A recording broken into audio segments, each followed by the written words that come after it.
வைக்கணுங்க. என்னது வெளிநாடு போய் படிக்க வைக்கணுமா? நம்ம நாட்டுல இல்லாத வளமா? நம்ம நாட்டுல இல்லாத படிப்பா? வெள்ளக்காரனே நம்ம நாட்டோட வளர்ந்து காசுபடுதான் இங்க வந்து தங்கி நம்ம வளத்தெல்லாம் சுரண்டி நம்ம அடிமைப்படுத்தணும். இதை பத்தி தான் நம்ம முன்னோர்கள் அப்பவே பாட்டாவே பாடியிருக்காங்க. அது அப்படி என்ன பாட்டுங்க?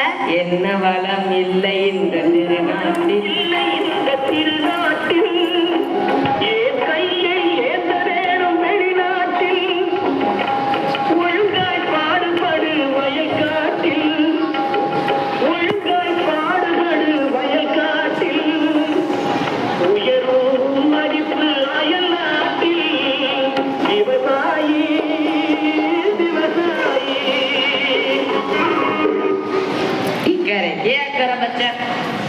ஏங்க நம்ம பிள்ளை வெளிநாட்டுக்கு போய் படிக்க வச்சாதான் அறிவா இருக்கணும்னு நினைச்சது தப்புன்னு புரிய வச்சுட்டீங்க. நம்ம பிள்ளை நம்ம நாட்டிலேயே படிக்க வைக்கலாங்க. ஏதோ புரிஞ்சா சரிதான். பொழுது சாஞ்சிருச்சு, வாங்க வீட்டுக்கு போலாம். நீ முன்னாடியே போ, நம்ம மாடுங்களாம் ஓட்டிட்டு நான் பின்னாடியே வரேன். சரிங்க.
வீட்டுக்கு வந்திருக்க?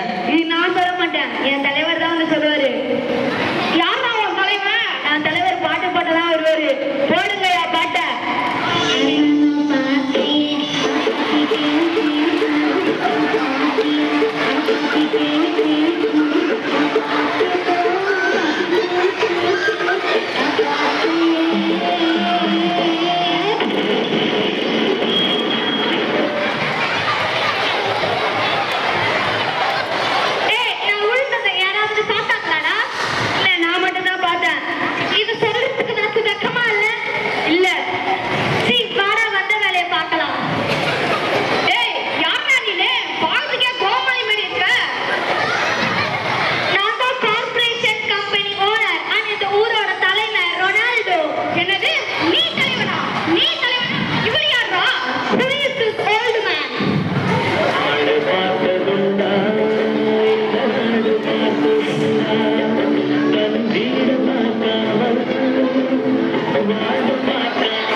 சரி, எதுக்கு அந்த வீட தேடி வந்திருக்கீங்க?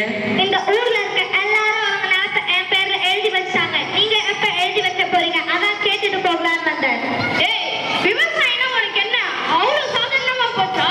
என்